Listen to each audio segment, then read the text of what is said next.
उसने काकोव का बांध को तोड़ा या यूक्रेन ने काकोव का बांध को तोड़ा।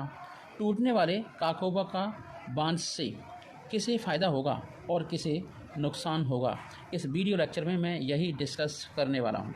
मैं आपको इतिहास के कुछ पन्नों को भी मोड़ने पर देखने पर मजबूर करूँगा और मैं आपको बताऊँगा कि दक्षिण यूक्रेन के रूसी कब्जे वाले खेरसान प्रांत में एक विशाल बांध टूट गया है। इस विशाल बांध का नाम काकोवका बांध के नाम से जाना जाता है। काकोवका बांध के टूटने से निचले इलाकों में बाढ़ आ गई, पानी भर गया, फ्लड हो गया, मतलब अप्रत्याशित फ्लड। रूस और यूक्रेन एक दूसरे पर बांध तोड़ने का आरोप लगा रहे हैं। अब देखो, ऐसा इसलिए कर रहे हैं कि ये एक एनवायरमेंटल थ्रेट है दोनों के लिए, तो इससे इंटरनेशनल कानून भी इफ़ेक्टेड होते हैं और उनको यूज़ किया जा सकता है एक दूसरे को गिल्टी साबित करने के लिए। पिछले साल हुए नॉर्ड स्ट्रीम पाइपलाइन धमाके की गुत्थी तो अभी तक सुलझ नहीं पाई थी। दोनों ही मामलों में पश्चिम देशों ने रूस को ही शक के घेरे में रखा था। और देखो, वेस्टर्न देश तो रूस के अंगेस्ते होंगे क्योंकि उन्हें सपोर्ट करना है यूक्रेन को, और यूक्रेन की प्रेसिडेंट को चढ़ा दिया है चना के झाड़ पर और वो बर्बाद होने वाला है पूरा यूक्रेन। कितने लाखों से लाखों लोग बेघर हो गए, रिफ्यूजी बन गए, जबकि दोनों ही मामलों में रूस पर आरोप लगाए जा रहे हैं। दोनों केस में रूस ने इन आरोपों को सिरे से नकार दिया है। मास्को की तरफ से सीधा जवाब दिया गया है, साफ किया गया है इन घटनाओं के पीछे उसका कोई भी हाथ नहीं है। और रूस ने कहा था कि आखिर हम ऐसा क्यों करेंगे, ये हमले हमें भी तो नुकसान पहुंचाएंगे और हमारा बहुत ज़्यादा नुकसान होगा।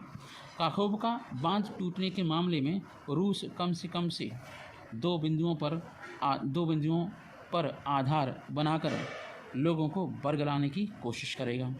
यह कदम उसके हित में बिल्कुल भी नहीं है और वो सारे के सारे इस टाइप की स्ट्रेटेजी या फिर जानकारी उसके लिए तो काफ़ी नुकसानदायक है। पहला, बांध टूटने से नीप्रो नदी के आसपास का इलाका बाढ़ के कारण डूब गया है। इसके चलते मजबूरन रूस को अपने सैनिकों और नागरिकों को खेरसान प्रांत से दूर पूर्व की तरफ निकालना पड़ा। यह खेरसान के निवासियों को थोड़ी राहत भी देगा, लेकिन खेरसान के निवासियों के लिए एक समस्या खड़ी हो गई, जिन्हें अपनी ज़िंदगी रूसी तोपखाने और मिसाइल हमलों के बीच गुजारनी पड़ती थी और पड़ती है आजकल। दूसरा, इससे रूसी कब्जे वाले क्रीमियाई को पानी पहुंचाने वाली व्यवस्था भी प्रभावित हो गई है। क्रीमिया ताज़े पानी के लिए दूर टूटे हुए बांध के करीब मौजूद नहर पर निर्भर रहता है। और 2014 में आपको बता दें, क्रीमिया पर रूस ने अवैध कब्जे के बाद दोनों ही देश रूस और यूक्रेन क्रीमिया पर दावा करते हैं कि यह क्षेत्र हमारा है। दावेदारी पेश करने के साथ साथ उनका कुछ न कुछ तो बड़ा लालच है।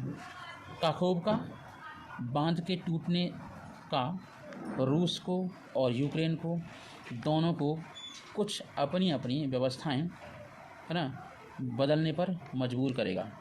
अगर हम देखें, ये व्यापक संदर्भ और ख़ास तौर पर यूक्रेन के जवाबी हमले के तौर पर देखने की भी ज़रूरत है। इस जवाबी हमले के सफल होने के लिए यूक्रेन को पिछले साल जब्त किए गए रूस का दबदबा तोड़ने की ज़रूरत है। ये यूक्रेन करना चाहता है। यूक्रेन द्वारा जब्त किया गया इलाका क्रीमिया को उसके पूर्वी क्षेत्र डॉनबास से जोड़ता है। अगर यूक्रेन ज़ैपोरिजिया शहर के दक्षिणी इलाके में रूस के रक्षा कवच को तोड़कर इसे दो हिस्सों में बांट देता है तो यह क्रीमिया को अलग थलग कर सकता है। इस कदम से यूक्रेन एक बड़ी रणनीतिक जीत हासिल कर सकता है। लेकिन रूस ने पिछले साल फरवरी में किए आक्रमण के बाद बहुत कुछ सीखा है। उन्होंने नक्शे को देखा और उन जगहों पर काम किया जहां रूस के हमला करने की आशंका सबसे ज़्यादा अधिक है।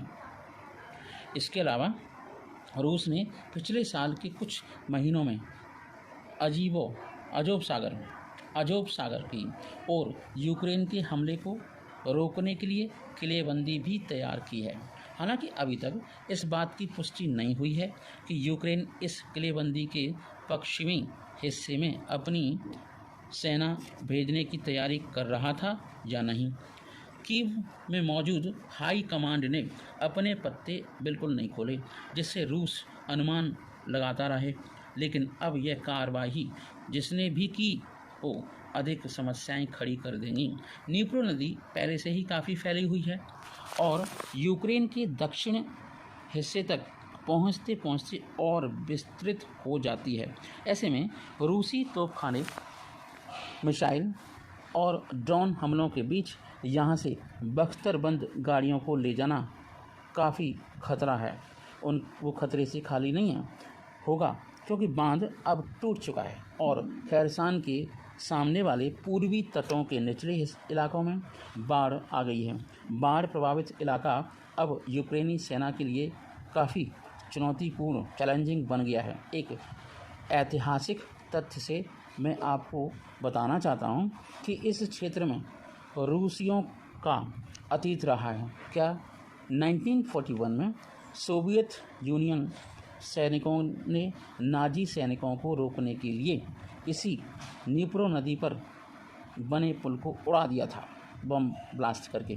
कहा जाता है कि इससे आई बाढ़ में हजारों सोवियत नागरिक भी मारे गए थे। हालांकि अब लब्बो लुआब यही है कि जिसने भी काखोवका बांध को उड़ाया है उसने दक्षिणी यूक्रेन में रणनीतिक बिसात को उलट के रख दिया है। इस घटना में दोनों पक्षों को कई बड़े सुधार करने पड़ेंगे। मजबूरी है उनकी सुधार करने की और संभवतः लंबे समय के लिए जवाबी हमले में यूक्रेन के अगले कदम में देरी हो रही है। जय हिंद, जय भारत। गाय की बात कर क्या कांग्रेस मंत्री ने बीजेपी को मुद्दा दे दिया है? आप जानते ही होंगे, हाल ही में संपन्न हुए कर्नाटक विधानसभा चुनाव में बहुमत से जीत हासिल करने के 4 सप्ताह बाद कांग्रेस के एक नेता के वेंकटेश ने ये कहकर बीजेपी के हाथों में एक अहम मुद्दा दे दिया कि अगर भैंसों को काटा जा सकता है तो गायों को क्यों नहीं। कर्नाटक सरकार की गौ हत्या रोकथाम एवं मवेशी संरक्षण कानून 2020 में बदलाव करने की योजना के विरोध में वहां के विपक्ष में मौजूद बीजेपी के 2 दिन के राज्य व्यापी प्रदर्शन की घोषणा भी की है। हाल ही में हुए विधानसभा चुनाव में 122 सीटों पर रही बीजेपी सरकार को या बीजेपी पार्टी को केवल और केवल 66 सीटें तक सिमट आई है या इतनी सीटें मिली हैं और वो अब राज्य में विपक्ष की भूमिका में बीजेपी प्रवक्ता एमजी महेश ने कहा कि हमारा विरोध प्रदर्शन इस बात पर निर्भर करता है कि राज्य सरकार किस तरह से काम करती है। बीजेपी के शासन के दौरान राज्य में इस कानून में बदलाव किया गया था। इसके तहत गौ हत्या पर पूरी तरह से रोक लगाई गई थी। साथ ही कहा गया था कि भैंस और सांड को उनके 13 साल का होने के बाद मारा जा सकता है। कानून में बदलाव करने के वक्त इसमें कड़ी सज़ा का भी प्रावधान किया गया था। दोषी पाए जाने पर इसके तहत 3 से 7 साल की सज़ा और 5,000 का या 5 लाख तक का जुर्माना लगाने का प्रावधान किया गया था।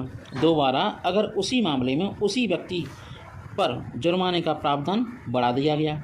उसी मामले में दोषी पाए जाने पर 7 साल की सज़ा और 1 लाख से लेकर के 10 लाख तक का जुर्माना करने का प्रावधान था।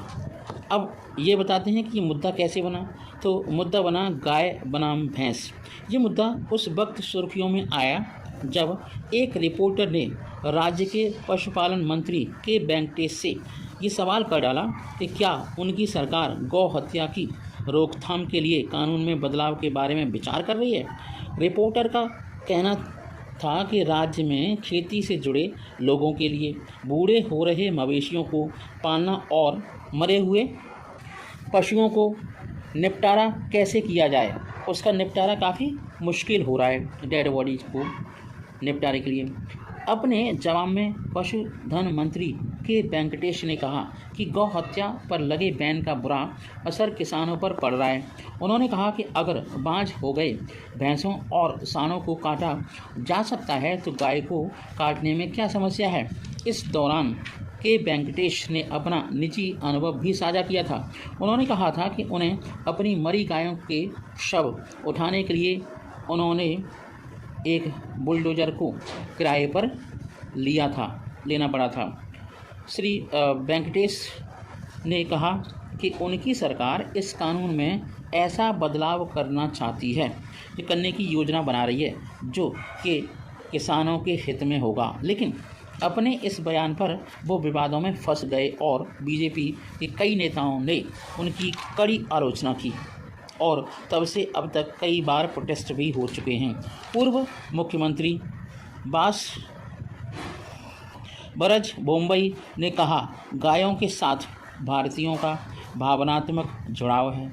वो मां के तौर पर गाय की पूजा करते हैं। बीजेपी प्रवक्ता MG महेश ने कहा कि कांग्रेस पार्टी अपने वोट बैंक को खुश करने की कोशिश कर रही है और गाय की अपनी उपयोगिता है। ये केवल धार्मिक भावना की बात नहीं है कि गाय को काफ़ी सम्मान की नज़र से देखा जाता है, लेकिन हमारे देश में कोडागु जिले के कुशाल नगर और हसन रोड पर बस हादसे में लोगों की जान बचाने वाले पत्थर के कुलबर्ट को भी पूछते हैं। उन्होंने कहा कि जिस दौर में मैसूर की राजशाही का विलय हुआ, इसमें भारत में, उस वक्त भी गौ हत्या का विरोध होता था। उन्होंने कहा, मैसूर के राजा ने केंद्र सरकार के सामने एक शर्त रखी थी, वो ये थी कि राज्य में कहीं पर भी गौ हत्या नहीं होगी। हालांकि मुख्यमंत्री सिद्धारमैया ने सवाल उठाने वाली बीजेपी पर बिल्कुल भी सीधा निशाना साधते हुए कहा कि नैतिक तौर पर बीजेपी को इस मुद्दे पर बात करने का कोई अधिकार नहीं है। बुधवार को बेंगलुरु में होने वाले बीजेपी के विरोध प्रदर्शन से जुड़े एक सवाल के उत्तर में सिद्धारमैया ने कहा कि कैबिनेट में अब तक इस मुद्दे पर चर्चा तक नहीं हुई है और बीजेपी इस मुद्दे को उछाल रही है। सीएम ने कहा कि बेचारे, अब जब हम चुनाव के समय दी गई 5 गारंटियों को लागू करने जा रहे हैं तो उनके पास बोलने के लिए अब कुछ बचा नहीं है, इसलिए इस मुद्दे पर बातचीत चल रही है। अब उनके पास नैतिक हक तो है ही नहीं। सीएम ने दावा किया कि उन्होंने हर घर 10 घंटे बिजली, कृषि ऋण माफ़ करने और सिंचाई के लिए 1.5 लाख करोड़ रुपए के आवंटन का वायदा किया है और वो इसे पूरा करेंगे। वो अपने इस बातों पर खरे नहीं उतर पाए। ये जानकर बीजेपी, तो आप जानते हैं, जन विरोधी पार्टी है। जब बीजेपी सत्ता में थी तो उन्होंने कभी SL कमीशन के जरिए काफ़ी पैसे कमाए और राज्य को लूटा।